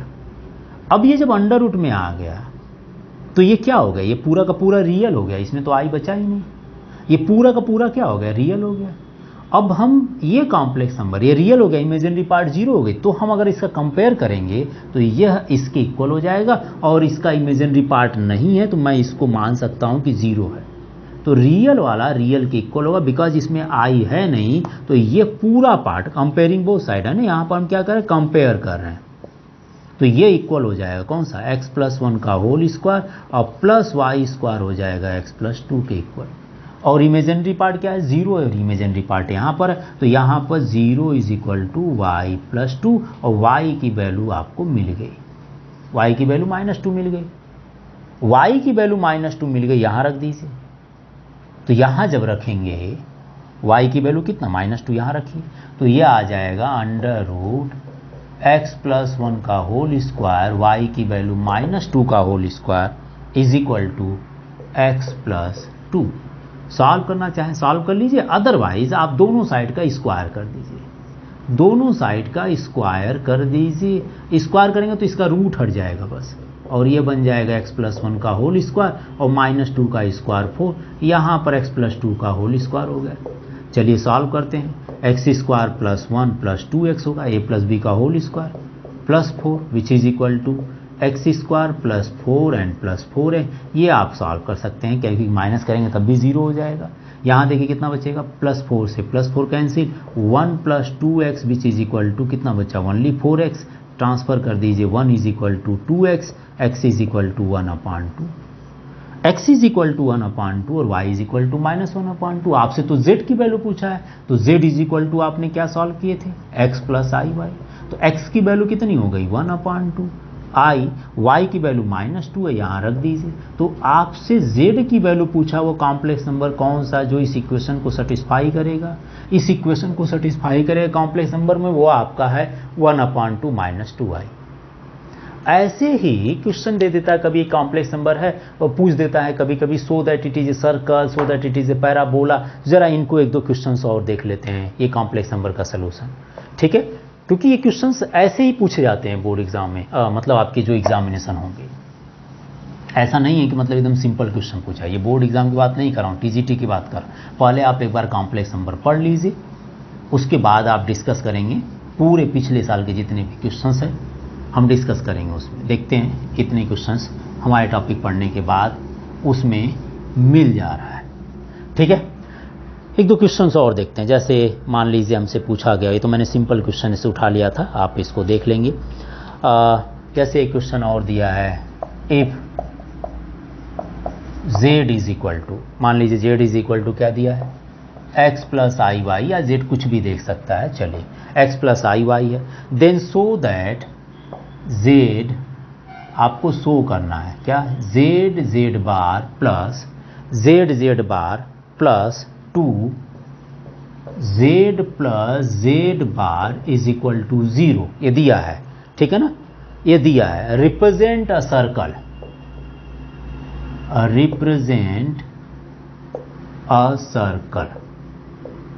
ये आपसे पूछा है कि शो कीजिए, अगर ये है तो क्या यह सर्कल है।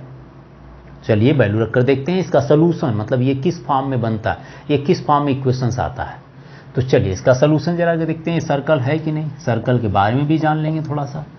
z बार प्लस 2 z प्लस z बार = 0 है, कॉम्प्लेक्स नंबर है, मतलब यह है z की वैल्यू x + iy, z बार कितना होगा, x - iy हो जाएगा, और यहाँ कितना बचेगा, +2 z = x + iy, और z बार कितना होगा, x - iy = 0। कैंसिल कर देंगे हम इसको, यहाँ पर मल्टीप्लाई कर लीजिए, देखिए कितना होगा, x × x x² हो जाएगा, ये कैंसिल करेंगे तो कैंसिल हो जाएगा, डायरेक्टली आप कर लीजिए, a² - b², तो i × i हो जाएगा i² और y² which is equal to, नहीं +2 है ना, +2 x × x कितना होगा, 2x which is equal to 0। X square, i square की value -1 that means plus y square plus 4x is equal to 0। अब आपसे पूछ दिया कि क्या ये एक सर्कल है? हाँ ये एक सर्कल है। कभी कभी पूछता है कि रिप्रेजेंट ए सर्कल, पूछ देता है, then find centre and radius पूछ देता है, सेंटर एंड रेडियस पूछ देता है उस सर्कल का। ये एक सर्कल है, कैसे पहचान करेंगे कि ये सर्कल है? सबसे पहले देखिए सर्कल की पहचान होती है कि कोफिशिएंट ऑफ इसके एक्स स्क्वायर, पहले तो ये पावर 2 में होना चाहिए, और एक्स स्क्वायर और वाई स्क्वायर कोफिशिएंट हमेशा बराबर होते हैं। अगर ये इस फॉर्म में है तो अब भी ये सर्कल है। अगर ये होता इस फॉर्म में, मान लीजिए लिख दिया होता 4y + 3x, हम बोलते तब भी ये circle, because coefficient of x square y square same है। दोनों अगर माइनस में हो, ये लिख दिया हो, मान लीजिए -4x + 3y, तब भी क्या है, ये सर्कल है, बिकॉज कोफिशिएंट बराबर है। इनकेस अगर ये कह दीजिए कि ये a प्लस, मान लीजिए यहाँ पर 2 लिखा और यहाँ पर 3y² लिख दिया और इसके बाद कुछ भी लिखा हो, तो ये सर्कल नहीं है, बिकॉज इसके कोफिशिएंट डिफरेंट हो गया, ये एक इलिप्स हो जाता है। ठीक है ना? एक प्लस में हो, एक प्लस में हो, एक माइनस में हो, तो भी ये सर्कल नहीं होगा, बिकॉज इनके कोफिशिएंट डिफरेंट हो गया। तो सर्कल की पहचान तो आप समझ लीजिए, कर लीजिएगा। क्वाड्रेटिक मिल जाए चाहे से मिल जाए, क्वाड्रेटिक मतलब दो आपके दोनों variable x square y square दोनों होना चाहिए। अगर अकेले एक्स स्क्वायर + 2x + 4 लिख दिया तो ये सर्कल नहीं होगा। अब क्या होगा, ये पैराबोला हो जाता है। अभी ये सर्कल है, अभी ये सर्कल है, ठीक है ना? अब ये क्या है, इलिप्स मैंने बताया, इसको क्या बता दिया मैंने, इलिप्स। अगर x square y square coefficient अलग है, इलिप्स हो गया। ये केस में ये आपके हो गए हाइपरबोला हो गए। चलिए उसके बारे में डिस्कस करेंगे। लेकिन ये क्या है, अगर एक्स स्क्वायर या वाई स्क्वायर अकेले दिया वन वेरिएबल फॉर्म में है तो पैराबोला होता है, और दोनों हैं लेकिन दोनों कोफिशिएंट सेम है तो वो सर्कल होता है। अब आप आ जाइए, सर्कल अगर है तो सर्कल का सेंटर और रेडियस कैसे निकालेंगे, इस पर भी क्वेश्चन है। सर्कल का सेंटर और रेडियस, मान लीजिए सर्कल दे दिया, यह पता है कि सर्कल है, इसका सेंटर और रेडियस क्या होगा, तो सर्कल के लिए थोड़ा सा उसको जानना पड़ेगा। सर्कल का 2 फॉर्म होता है, सर्कल थोड़ा सा देख लीजिएगा। सर्कल का 2 फॉर्म होता है, एक तो होता है जनरल और स्टैंडर्ड फॉर्म। स्टैंडर्ड फॉर्म में सर्कल कैसे लिखी जाती है, स्टैंडर्ड फॉर्म में सर्कल का स्टैंडर्ड फॉर्म होता है x - a का whole square plus y - b का whole square is equal to r²। Where अगर इस फॉर्म में लिखा गया है तो उसका सेंटर जो होता है वह ए बी होता है, और जो r होता है वह रेडियस हुआ करता है। जैसे इसमें लिखा होता है, ऐसे कोई लिख दिया x - 3 का होल स्क्वायर प्लस y + 4 का whole square is equal to, मान लीजिए 5 बोल दिया, तो आपसे पूछ दिया what is the centre and radius, तो यहाँ पर x - 3 का होल स्क्वायर प्लस y + 4 का होल स्क्वायर और 5 को लिख दीजिएगा √5 का होल स्क्वायर, और इस स्टैंडर्ड फॉर्म से कंपेयर कर लीजिएगा। तो इससे क्या मिलेगा, a की वैल्यू कितनी मिल गई 3, b की वैल्यू कितनी मिल गई -b इज इक्वल टू 4, तो b की वैल्यू -4, और r की वैल्यू कितनी मिल गई, तो सेंटर कितना हो गया, ए बी हो गया, तो यहाँ पर आपको सेंटर मिल गया। सेंटर कितना मिल गया 3 एंड -4, रेडियस कितना मिल गया √5। तो ये अगर देखिए इस फॉर्म में अगर दे दिया हो, क्वेश्चन इस फॉर्म में दिया हो, तो सर्कल का सेंटर और रेडियस निकाल लीजिएगा। दूसरा तरीका मान लीजिए इस फॉर्म में दिया हो, कैसा दिया, जनरल फॉर्म में अगर सर्कल दिया हो तो कैसे निकालेंगे, मैं इसको रब कर रहा हूँ, देखिए अभी मैं सर्कल का दूसरा फॉर्म बता रहा हूँ, उसके बाद एक क्वेश्चन और बताएंगे और ये आज के टॉपिक कंप्लीट करते हैं। 2 टॉपिक पर डिस्कस किए थे।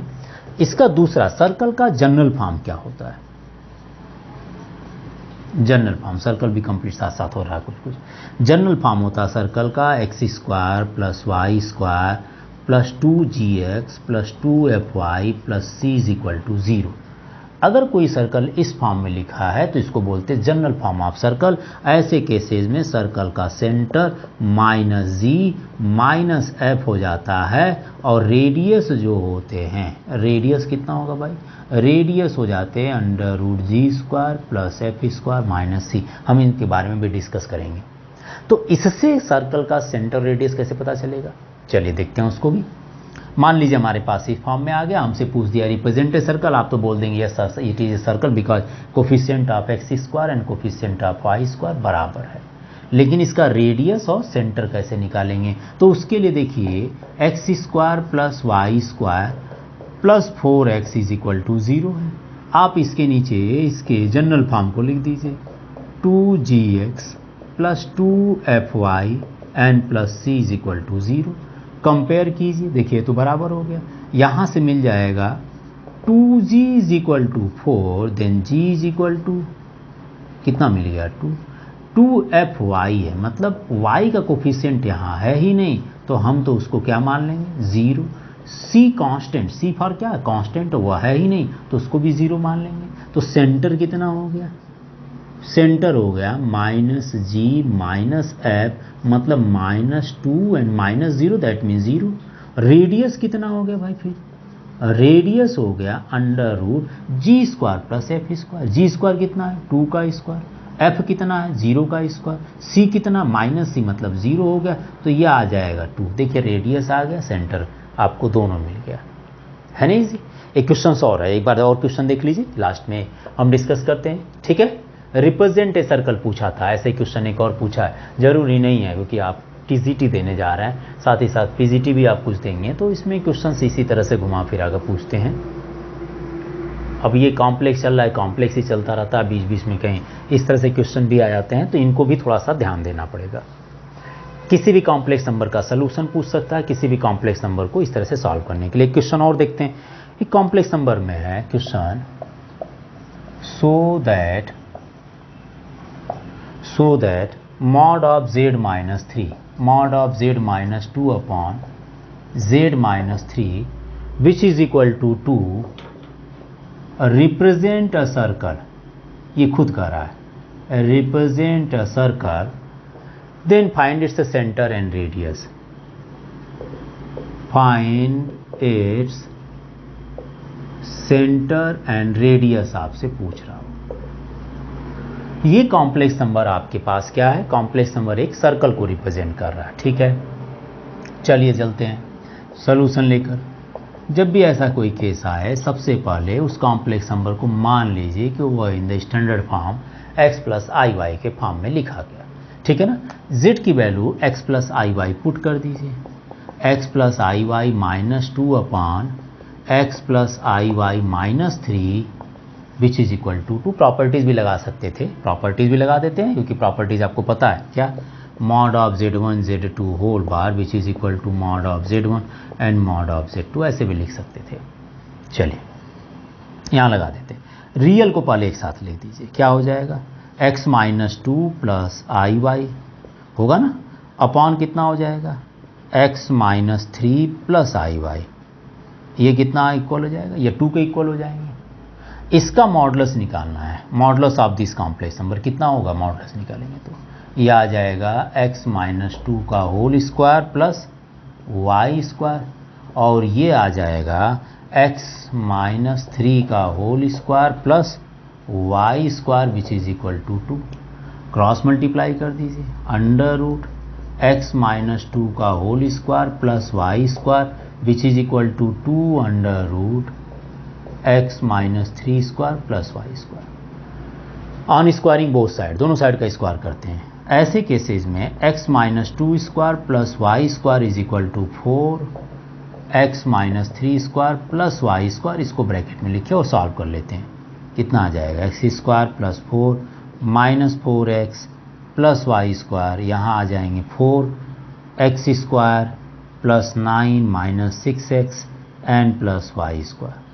सॉल्व कर लीजिए ज़रा, x square plus 4 minus 4x y square which is equal to 4x square 36 24x and plus 4y square.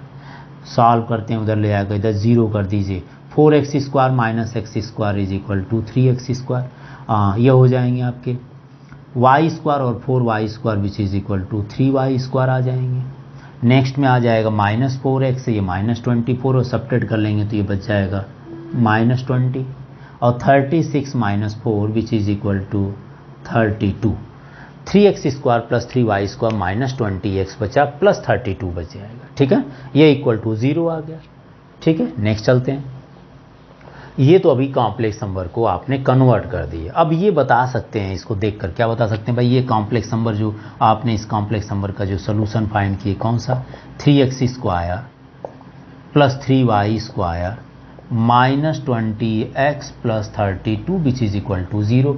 यह एक सर्कल है क्योंकि कोफिशिएंट ऑफ x² y² बराबर हो गया। अब हमें जब इसको स्टैंडर्ड फॉर्म से कंपेयर कर इसका सेंटर और रेडियस निकालने जाएंगे, उससे पहले इस 3 को हटाना पड़ेगा। तो 3 को हटाने के लिए सभी को 3 से डिवाइड कर दीजिए, सबको 3 से डिवाइड कर दीजिए right hand side left hand side में। तो ये आ जाएगा x² + y² -20/3x and +32/3 which is equal to 0। और सेंटर और रेडियस पूछा गया तो सर्कल का दोनों फॉर्म आपको बता दिया हूँ। जनरल फॉर्म से इसको कंपेयर कर लीजिए।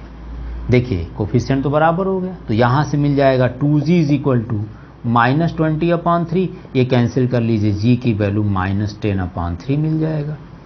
f की वैल्यू कितनी मिल जाएगी? 2f इज इक्वल टू कुछ भी नहीं है, y कोफिशिएंट है ही नहीं, तो f की वैल्यू 0।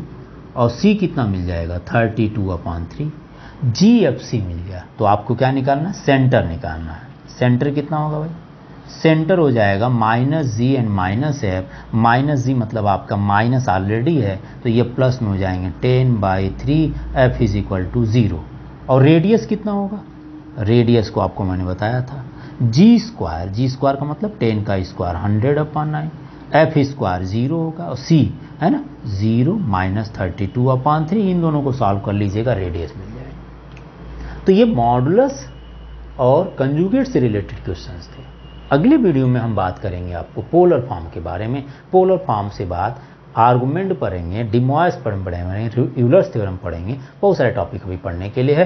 पहले आप इनके बेसिस पर जो क्वेश्चंस है उनको करिए। आप कोशिश कीजिए कि आर डी शर्मा के जो क्वेश्चंस है ऑब्जेक्टिव में जितने मॉडुलस और आर्गुमेंट से रिलेटेड क्वेश्चन उनके प्रॉपर्टीज पर उसको सॉल्व करिए और कमेंट बॉक्स में लिखिए कहीं अगर कोई डाउट होता है तो। चलिए नेक्स्ट वीडियो में आपसे फिर मुलाकात करते हैं।